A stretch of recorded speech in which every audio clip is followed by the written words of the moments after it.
Hello, it's Lawrence Romanosky from Calgary, Canada, shooting from the Lugnuts facility, where I've got a few nice cars here that will wind up and bring a trailer. The subject car of today's video is the red car in the background, a 1965 Volvo 1800S. It benefited from a ground-up restoration in the early 2000s. Came to Canada to a client of mine in around 2006 and has been in the collection ever since. It hasn't really been driven. So we will turn this camera around. I will do a walk around video of the car, a brief description of the P1800. We'll have a look at the body panels, the interior. I'll put the car on the hoist. We can look at it underneath. We can examine some restoration documentation, including a nice binder that the previous owner included with the car, and we can paint meter the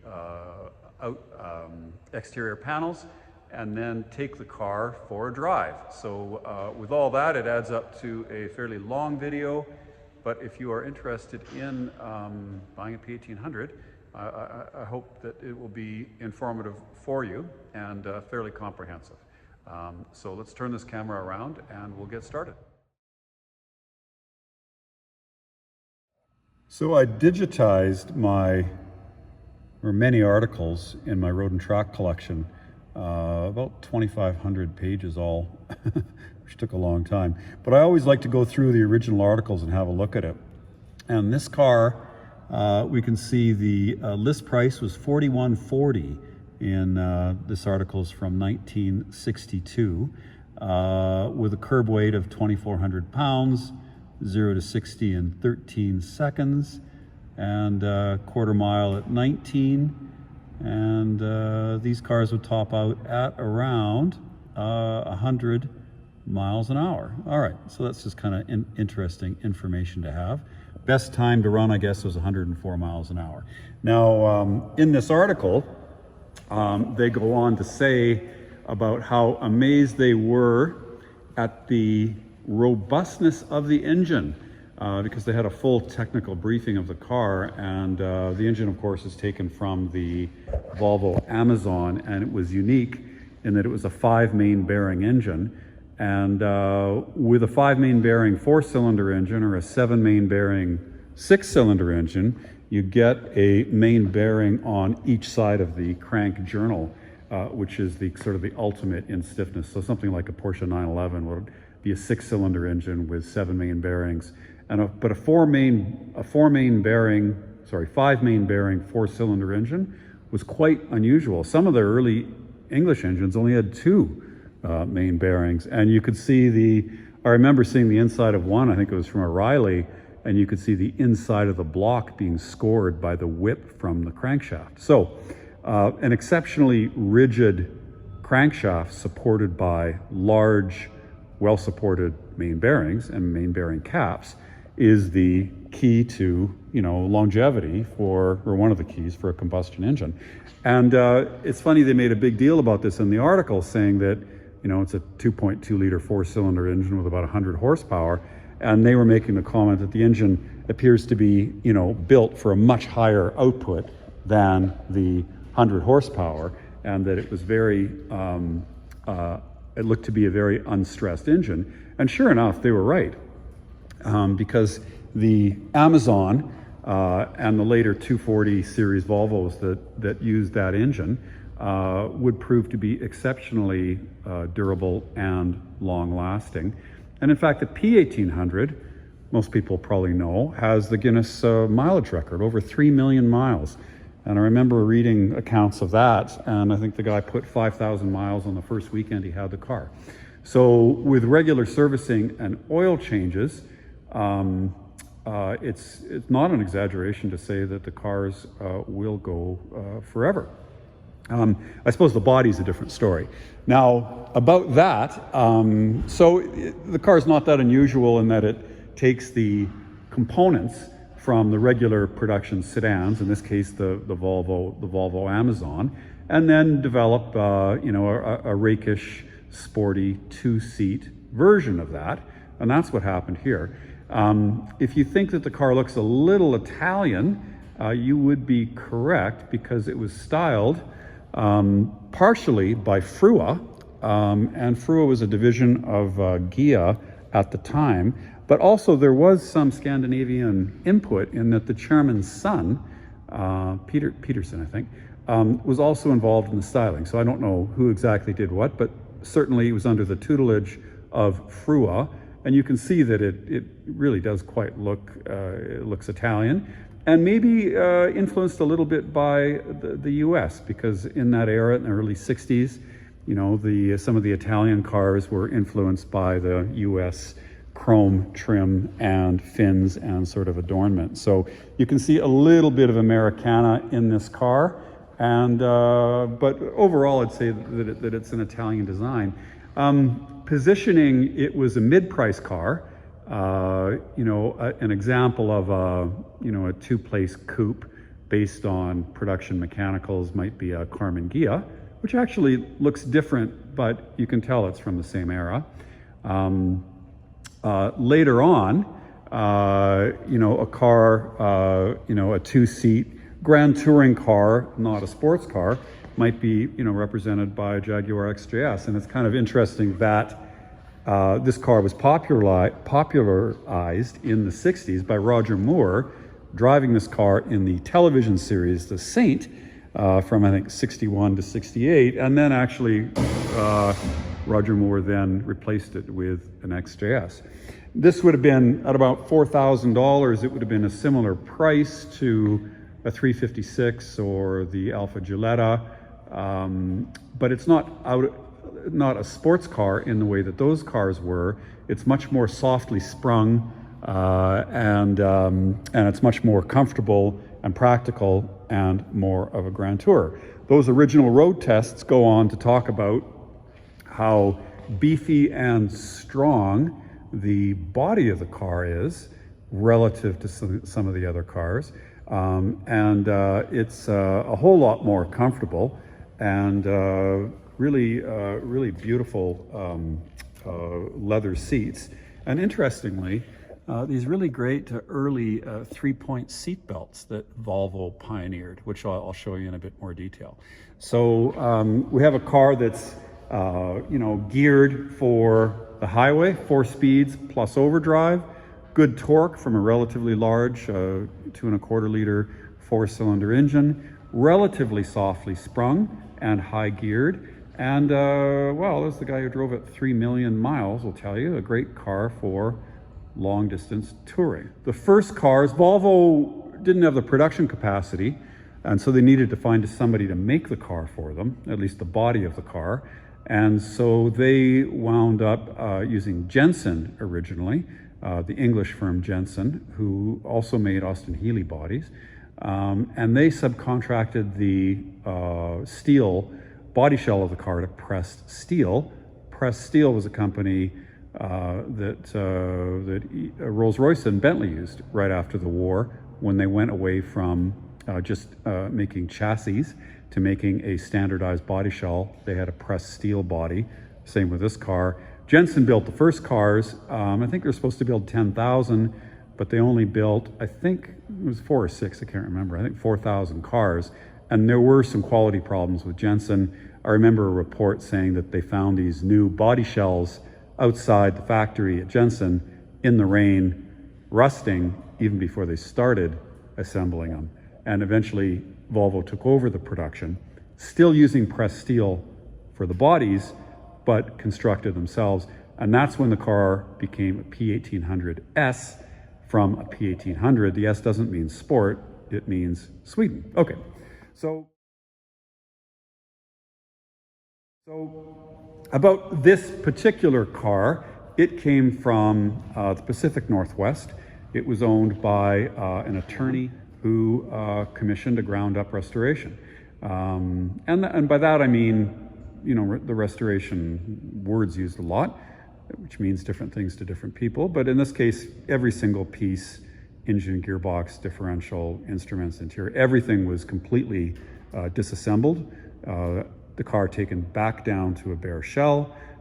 Some localized rust was repaired. The body shell was then sandblasted and painted and so on.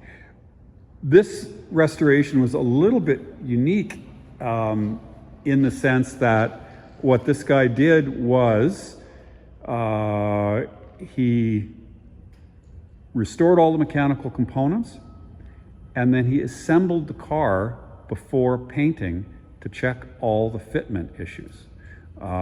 So he restored the body shell, restored all the original components, painted and prepped all the mechanical bits, then assembled the car in primer just to make sure everything would fit, took it apart again, and then assembled it for the last time, knowing that everything had a trial fit and would fit properly. Now that is the proper way to do it, but you can imagine it adds a lot of time to the restoration. And I don't know of anybody doing that on like a sub $100,000 car, although it's common when you start getting to $500,000 Pebble Beach, type restorations to do it that way, where cost is no object. But it is very rare on what we consider to be an affordable classic. Okay, so then the guy, let's just go over here. He did provide a restoration binder with the car, and this of course comes with it, and it's all laminated, and pictures of this appear in the BAT listing. But you can see that every little bit of this thing was taken down to component form and then rebuilt. Did a really nice job, and it's subtly hot rodded. You can see it's got tubular headers. The original SU carbs are polished. He got rid of the standard valve cover and has a period finned aluminum valve cover. There's some changes to the ignition just to make it more drivable and the exhaust. But you can see the work that he did on the car here. Okay? Now this guy, wanted to create the best P1800 in the country, and that's what he tried to do. I'll leave it to others to judge if that's the case or not, but that was his intent. And as an attorney, he, had the wherewithal to be able to do that. He was then transferred out of the country, and he put the car on consignment at Northwest Investment Cars in Portland, and that's where my client found the car. He actually bought it as a gift for his father because it was his dad's favorite car. Okay, so it's a nice gesture on his son's part. Okay, well, let's do a slow walk around of the different panels and different pieces. And I do have a paint meter here, and so I can also take paint measurements of the panels.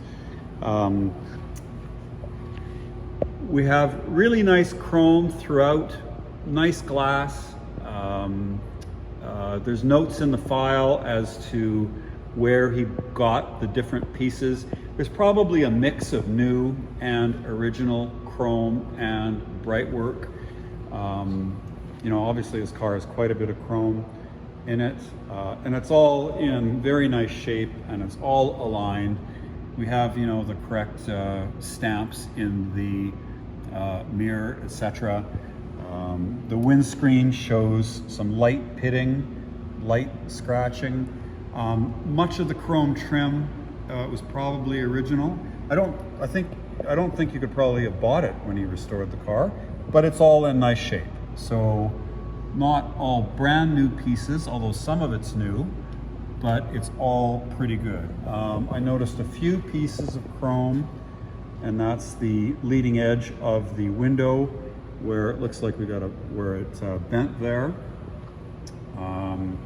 Otherwise, everything's looking pretty good, and it's I would say very lightly pitted, but fairly uniform, and generally in nice shape. You might want to get rid of the decal. And all that bright work appears to be all present and correct, and all the lights, the lenses are good, and so, you know, he did a nice job with it. All the rubbers, the seals for the door seals and light seals, etc., are all nice. Window seals are all fresh, okay? So the bright work and rubber is in excellent shape. Although if you get up really close, you can see maybe some light pitting, all right? Let's look at panel gaps, especially on a car that's known for rust. And any 60s or 70s European car would fit that category. If you have to do major rust repair, getting everything back together so it fits with good shut lines is extremely difficult, and there's not many people who can do that well, and it's very expensive, okay? So if you get a car that's badly rusted, restored on a budget, generally nothing's gonna fit very well. The doors are gonna stand proud of the body, and everything's gonna be misaligned, and it won't be fixable either, because new metal is let in. So if you have a really skilled body guy, he can probably correct that, but then you're looking at a 1,000-hour body restoration and a $100,000 bill in today's dollars anyway. So this car, I believe, was a largely unrusted original, because it looks to me like all the body, all the panels fit properly, all the gaps are good, and I can't see any real evidence of anything that, any major work the car had done to it. But just to look at all these shut lines here, they're all uniform with the hood. The doors are probably the trickiest part, because often the cars will rust in the lower 6 inches. You'll need to rebuild the sills, weld in new metal there, and then when you do that, nothing fits when you put it back together. But the door fit on these looks good. And if I look at the door, from the back or the front, everything is flush, which is what you want to see. I see a tiny little, just notice that, tiny little ping there. That would come out with paintless dent removal. The trunk fit, again, is good. It's flush, and we have uniform gaps. In this light, it kind of looks like the panels are a different color, but they're not. It's just the way the light's hitting it. Okay, so the door gap on the trunk looks good. And the passenger door as well looks like everything fits properly, and the chrome strips align. And if I look at the car, look at the door fit from the front and the back, everything looks excellent. Okay, now another issue with some restorations is that if they've had a lot of prep work at the filler stage and left for a long time, the solvents in the filler can evaporate, and that's when you see the prep lines and the sanding lines. So you look at the paint and you can kind of see what was done to it. Especially if you have a lot of filler in the car, and or you don't let it dry adequately before you put the paint on. Some restorers I know will leave the car in primer for 6 months before they put the paint on, so that they don't have any prep marks. And you don't see that just after you paint it, you see that in time. So if we look at this paint really carefully, I don't see any prep marks at all. There's some light swirl marks just from the car being handled for 20 years. There's no scratches in the car. Nothing that wouldn't buff out with just a very fine polish. But I don't see any prep marks at all in any of these body panels. Looks like it picked up a little chip there. But I don't see, and you see it, in the bottom of the fenders and the bottom of the doors, those areas that are prone to rust and repair, and I don't see anything. It's a very high quality paint job. There's no question about that. I don't see any marks in it at all. The driver's door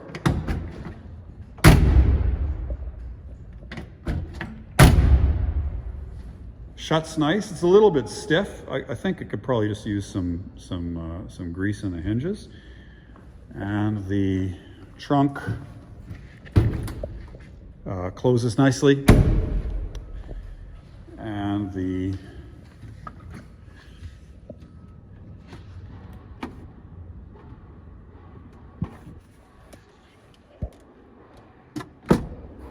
I can figure out how to open the door.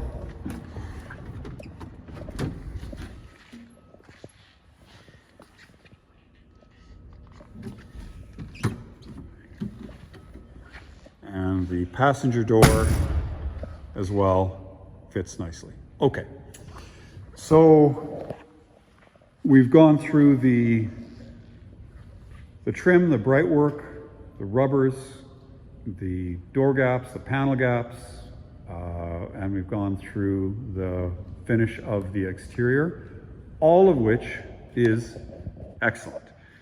You know, I suppose if you are ultra critical, you might say some of the chrome trim is slightly pitted, and there's just a couple little marks that wouldn't be trouble at all to get rid of in the paint that it's accumulated over 20 years. Okay,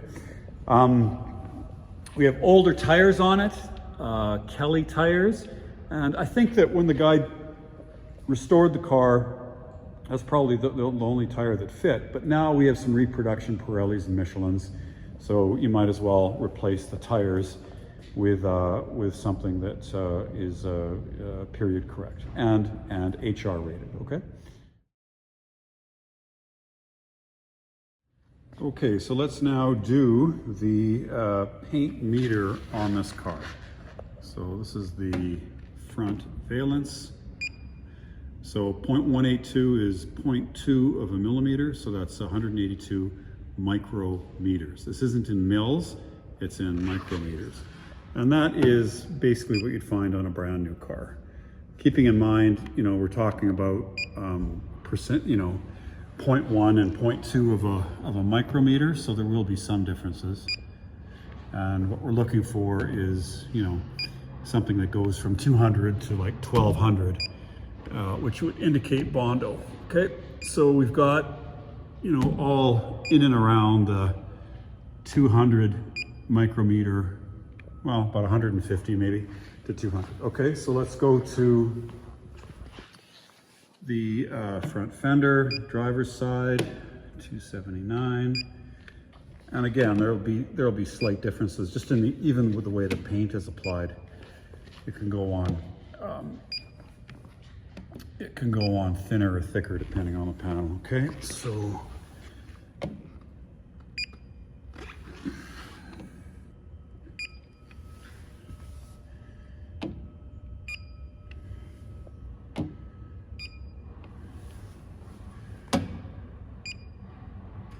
we got a bit more up here, 0.6, 0.4, 0.4, but we're still well under. Again, what we want to look for is, you know, big differences. So there's about a mil of filler and paint in the doors, and that, I got to stress, that it's normal. I mean, I did a bare metal restoration on a 911 Porsche, and it was a consistent 1 mil throughout, and there wasn't any Bondo at all. So there's a little bit more here.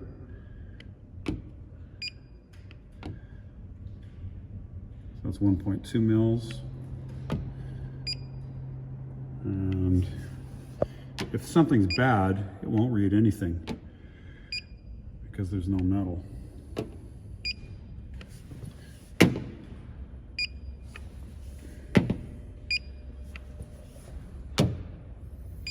Where you expect it to find a lot more is in these areas here, which can rust. And then that's normally where you'd expect to see a lot of filler.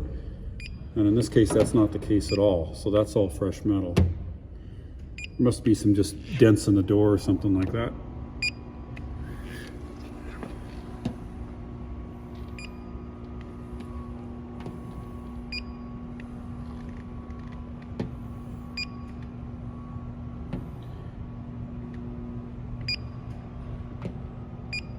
And sometimes you get a misread too.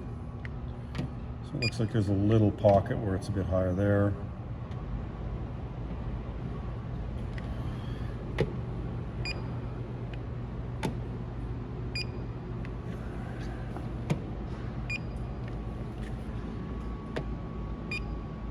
Okay. The roof isn't somewhere where you want to see a lot of filler.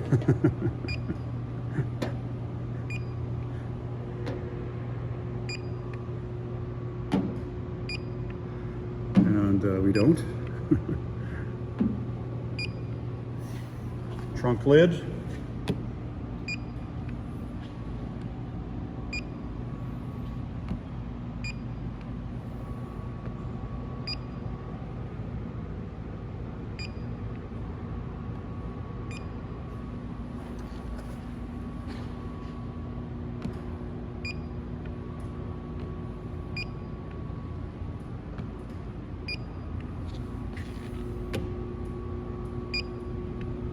Now in a rear end collision, of course, this panel would be pretty vulnerable. So you can see though that there's no damage there. So that's a good sign. Passenger fender, rear fender.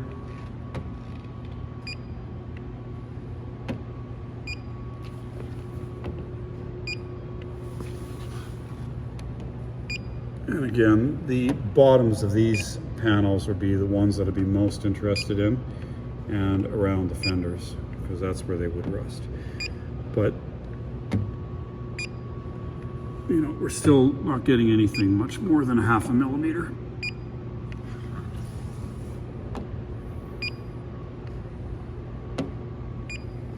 A little bit more on the top of this fender.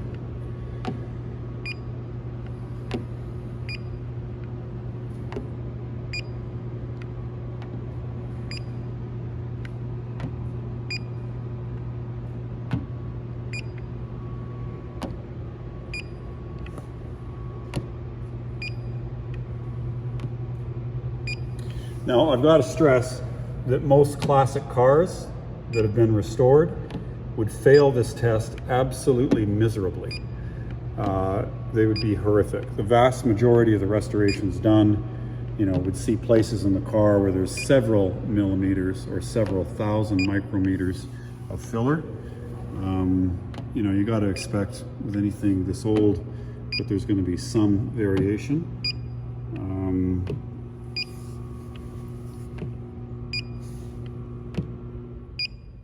But we're all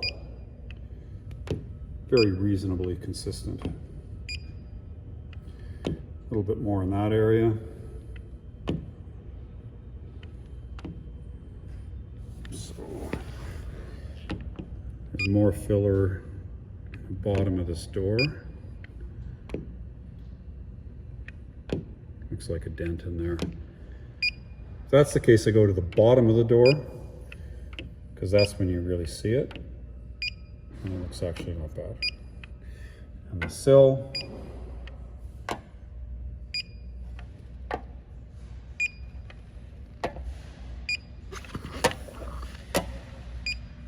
So given that the sill is like less than 200 and the door, and there's more there, I might even suggest that it had new sills, and that was the rust repair that was done to the car. That's my guess. I don't know that for a fact. But that would be my guess.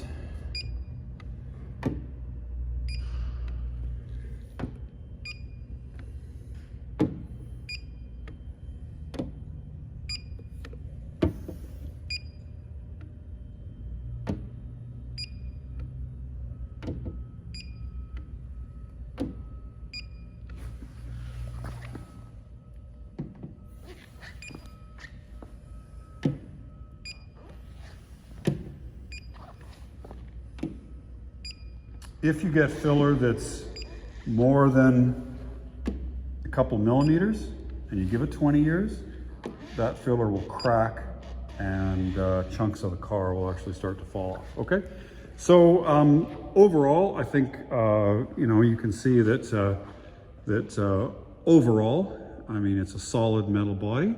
There's a couple places in the cars on both doors where there was up to, I think, you know, 1.8 millimeters. So that's probably just a dent in the doors. The rest of the panels look good. Most of them are like factory, you know, factory, which is like 200. This Jag has never been repainted, for instance. It's the same for a repaint. So that indicates a very high quality repaint because, you know, if you look at this Jag, or, you know, I'll show you this brand new Porsche here too. If I do a paint meter reading on this, you know, it's going to be, you know, it's going to be 200 as well, right? Something like that. Actually, it's not. Oh, it's got 3M on it. It's been wrapped, so that adds another 0.2. I'll show you this Porsche over here. This one isn't wrapped, and nothing's ever happened to this car. But if I go here, you know, I'll get a number of around 200. Okay. All right. So that's the situation with the body. Very solid. A couple little areas where I'm sure it's just a dent that was filled with some filler, and even that is a maximum of 2 millimeters. The rest of the car, most of it's factory, with a few places where it's up to 1 mil, which, you know, I don't see how you could reasonably expect a 1965 Volvo 1800 to be any better than that. Thanks. In the interior of the car, well, it just all looks excellent. We've got high quality leather, not vinyl, and it's beautifully supple. So very, very high quality materials, front and rear. Of course, we have new red carpets, and the instruments were all restored. The dash isn't cracked, and it's kind of almost an American dash almost. But it's all excellent. Headliner is excellent. There's no water staining. Underneath, well, it doesn't want to come up very, but you can see underneath is a thick insulation, and then you know, newly painted metal. Okay. Inside, you know, the instrument faces are great. We're showing, kind of hard to see, but 6,600 miles on the odometer. The steering wheel is in excellent shape. The dash is in excellent shape. Interior chrome bits. We got a couple divots in the visor here. I noticed the vinyl's splitting on the top of the doors. That can be repaired. The switchgear looks good, and well, it just looks like it looks like a restored car. Okay, and looks very nice. The seat belts deserve some comment. We've got the anchor point here at the back of the car, and we have this anchor on the transmission tunnel, and this is an early Volvo 3-point belt. Almost looks like an aircraft style belt, and then it's secured to the, do this with one hand here, and then it's secured there. So an early three-point belt without the inertia, but in 1965 most cars didn't have seat belts, so there you go. So interior is beautiful, comfortable. I mean, the seat is you know, very plush. So a gorgeous place to be. See a little bit of fraying. Let's just try to repair that. So in short, let's see what's in the ashtray.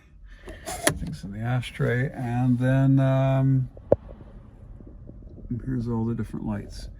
I'm trying to find out where the overdrive switch is. Maybe it's under there. There's the choke, and I think one of those is the overdrive. Okay, to sum up, the interior is gorgeous. There's one tiny little flaw on the top of the driver's side door card, but otherwise it's beautiful. It looks great, and like I say again, the seats and the seat belts are some Volvo brand values and seat comfort and the safety, which are displayed in this 1965 car. So beautiful there. Okay, so let's have a look at this Volvo P1800S. It was given a concours restoration about 20 years ago, and it's held up very nicely. But let's get a view underneath the car while I have it on the hoist, paying particular attention to any signs of corrosion, which we all know is an issue for any Italian, British, Swedish, or German car from the 60s. Okay, so that's where my client bought the car. It's in Portland. I looked for them. They're no longer around. The story of the restorations elsewhere in the video, but this car hasn't been driven more than a couple hundred miles since its restoration. You know, any corrosion, well, there's no corrosion. There's not even any real soiling on any of the nuts and bolts. So this car was completely taken apart, and all the fasteners plated, and all the components were either painted or powder coated or coated. Okay, so it hasn't been driven since. My apologies for a little bit of mud on it that could not be avoided. But you know, there's no dirt on this car. There's no, apart from the wheel arches, in any of the components, and everything looks basically factory fresh. In the restoration log, which we can show you, it makes reference to any rust issues were dealt with, but is not more descriptive than that. So the only thing that we can do is have a close look at the car and see if we can figure out what was done to it. Okay, so looking at the longitudinal frame rails, we see that everything is arrow straight. We look at the sills. Normally this is an area that you'd see corrosion. You'd see corrosion on the bottom bits of the fenders. Even the lower 6 inches of the car would be the most susceptible. If you look up there, you can see red paint, not rust. So it looks like we see a little bit of welding in this area. And on the opposite side, again, the areas under the undercoating are from the newly applied paint when it was restored. We can see all new brake lines, all new clips, you know, all the new components. The car's sat here for about 3 weeks, and we can see a couple little oil drips, and this one looks like it's coming from the gearbox. The header was ceramic plated. It has one of these cherry bombs, which was a popular 60s hot rod edition, and we can see a large diameter stainless exhaust. In the floorboards, again, I don't see any evidence of poor workmanship. It's uncertain exactly what was done, if anything, to these to the floorboards here. Everything's certainly very solid. The fellow who restored it was an attorney, and the car was restored without regard to cost from somebody who could afford to just, you know, buy the very best. We see here's the sills, and underneath you can see that that is all metal. I mean, sometimes these sills are just filled with Bondo, and then the doors don't close and the door gaps are off, and you can see prep marks in the door and in the sills. And I don't see it at all, even after 20 years. There's no cracking or shrinkage of the filler underneath, which you can see, and everything looks like, you know, it's solid metal. You wouldn't see that if it was rusty and then filled over, because it would just be solid. Okay, so you can see the individual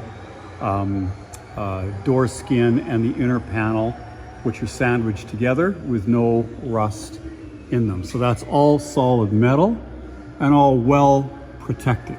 Okay, so again, these areas you'd see evidence of rust if it was done poorly, and after 20 years or so, these flaws will surface.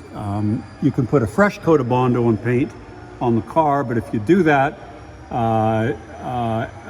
it'll crack over time once the solvent in the filler evaporates, and then the Bondo will crack and even fall out of the car. Okay, so Volvo P1800s weren't always worth a lot, and so the vast majority of them are gone and off the road, and the ones that remain would have had a body restoration at some point, and very seldom would it have been done properly because the cars weren't worth that much.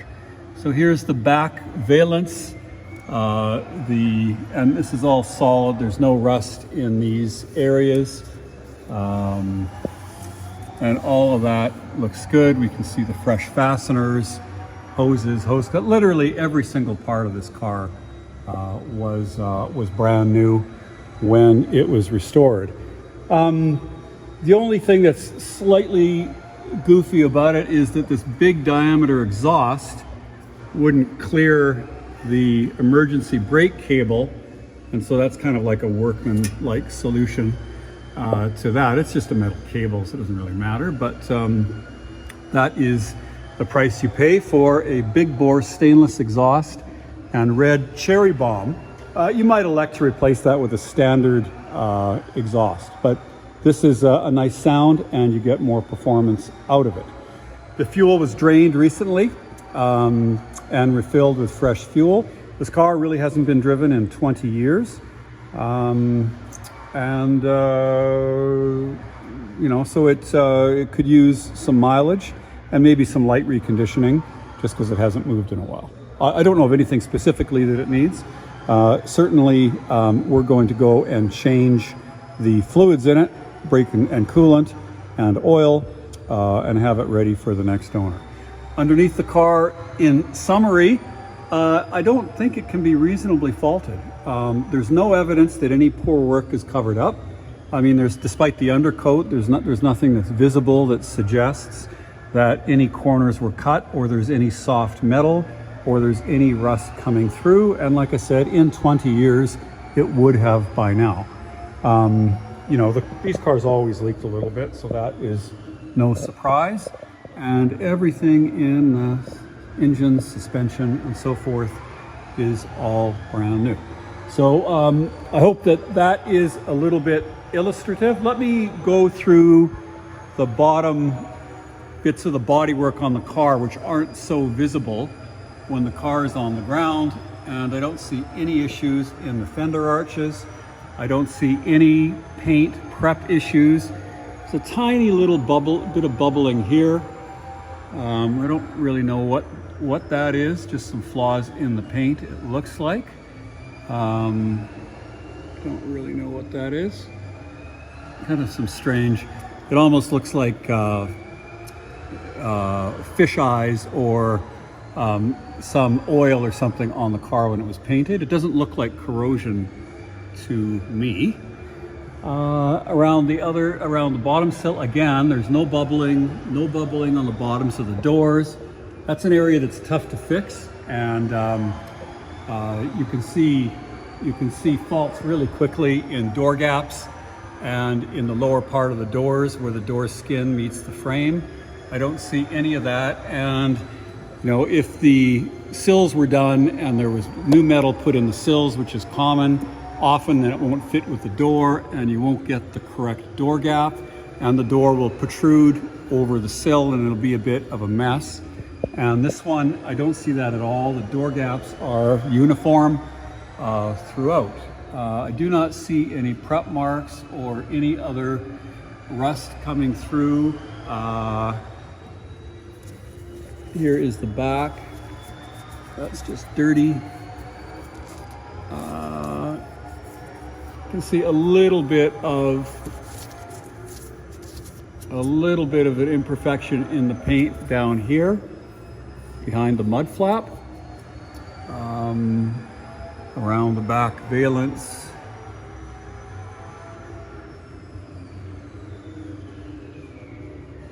It's all very good.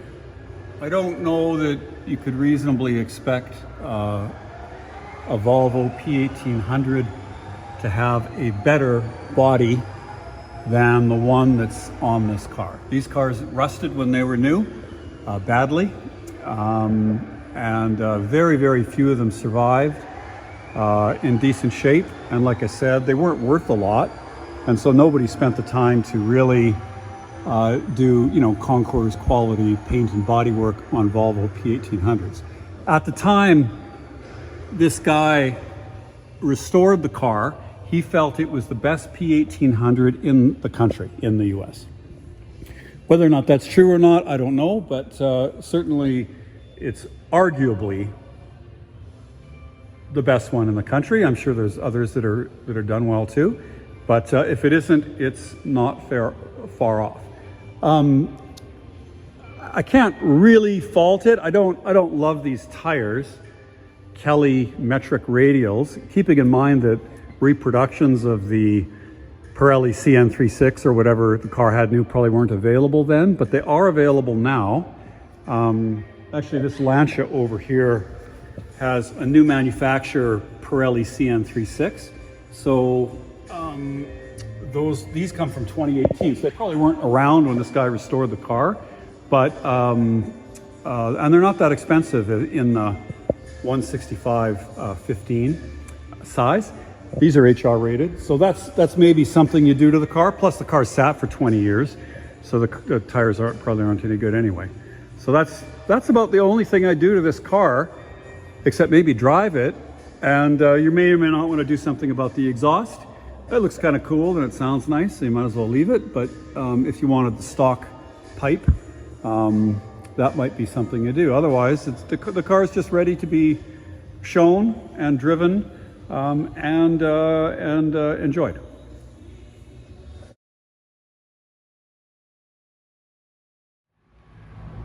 Okay, so let's have a look around in the engine bay. Well, the first thing we see is the new heat insulation. I doubt it looked like that when it was new, but no doubt it's effective. And then we have the number here of 13282 for the body number, and type 18345. Chassis is 13303, and color 46, which must mean red. We also have some stampings. We have a body number, which you can kind of see there, and it says 13303, which happily matches the VIN. And then we also have this here, which is a stamping from Press Steel, and that's the company that, of course, made the body. You know, the engine's dressed up a little bit. We've got the period alloy finned ribbed alloy valve cover and the alloy oil filler cap, and the SUs have been, which are stock, have been polished. And then we have this nice tubular exhaust header, which has then been ceramic coated. There's notes in there from a non-standard ignition, like a performance ignition, and I'm not sure where I can verify that. There's a distributor down there. The whole car has been rewired. Of course, all the brakes have been redone. All the brake lines have been redone. There's the coil there, and we have nicely refinished blower box. We have the master cylinder and the brake booster, and the radiator has been refinished. We have a nice fan there. The detail on that is nice. Anyway, not too much to complain about on the engine bay. It all looks really nice. In fact, the whole car looks really nice. All right, let's see what's in the trunk. And then we've got the spare tire. Expected that to be held down, so let's just see what's going on there.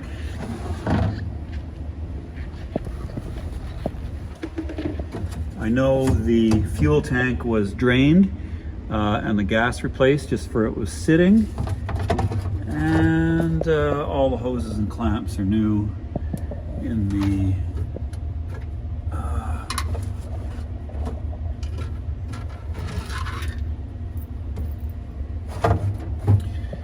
so it looks like we could put these screws back.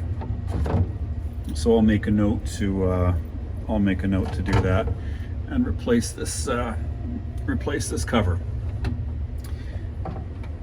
I'm not sure how the wheel was held down, but maybe there's something that's missing there or misplaced. I'll have to go look into that. But that's what's in the trunk. And there is cover for the wheel there. The trunk lid is also nicely lined.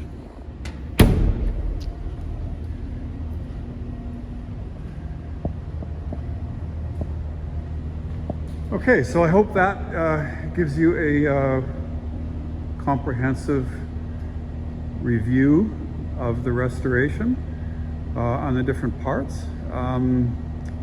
We've looked at the quality of paint and the panel gaps, the rubber, the alignment of everything, gone in the engine bay, in the interior. I guess next we'll put the car on a hoist and we'll have a look at it underneath there, and then finally wrapping it up with a road test. Okay, let's get this car on the hoist.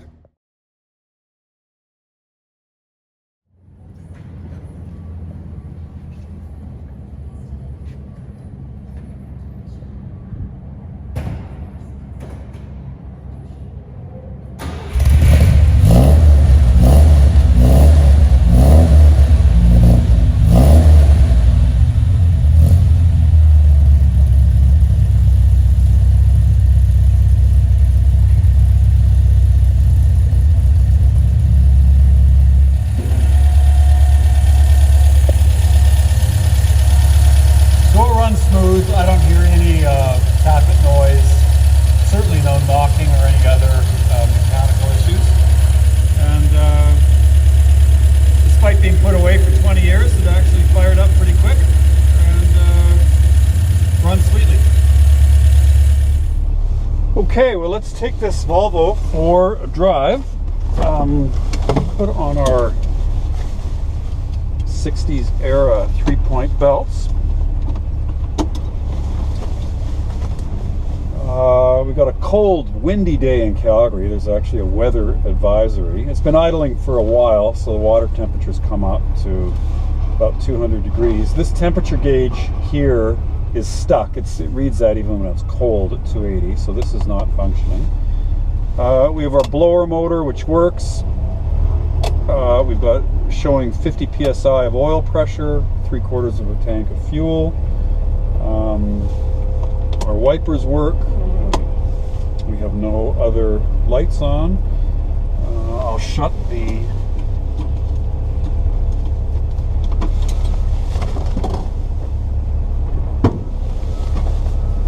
hood. And I've never driven a P1800 before, so let's see what this is like. First impressions are kind of a roarty exhaust note. And I guess you'd expect that with the stainless steel system and the cherry bomb glass pack muffler that the car has. The clutch bite is good. Engine is smooth. The brake pedal is firm, so it's been sitting for a while. So oftentimes the brakes can leak, and this isn't. You don't seem to have any flat spots in the engine. Signal lights work.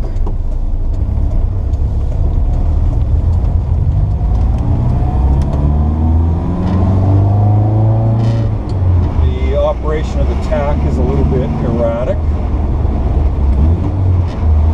Gear shift is excellent. Synchro match is excellent.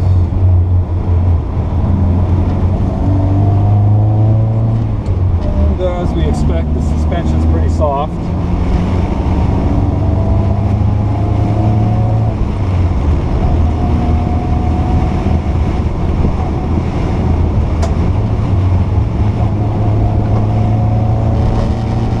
You know, it's not powerful, but it's not slow either. There's a lot of wind today, so the wind noise that you're hearing, I wouldn't say is indicative of you know, a normal day, just because it's really blowing hard.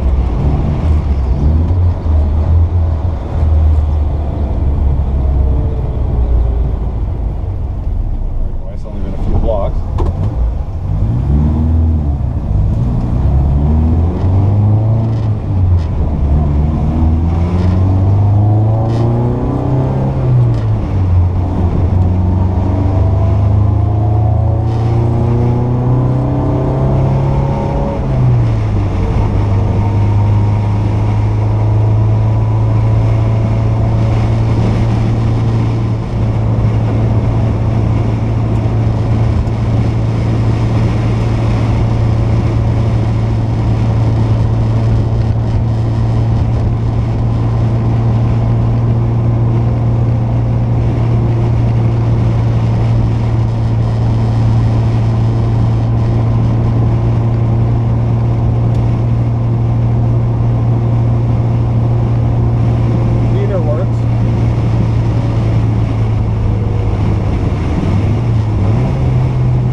Very good synchros.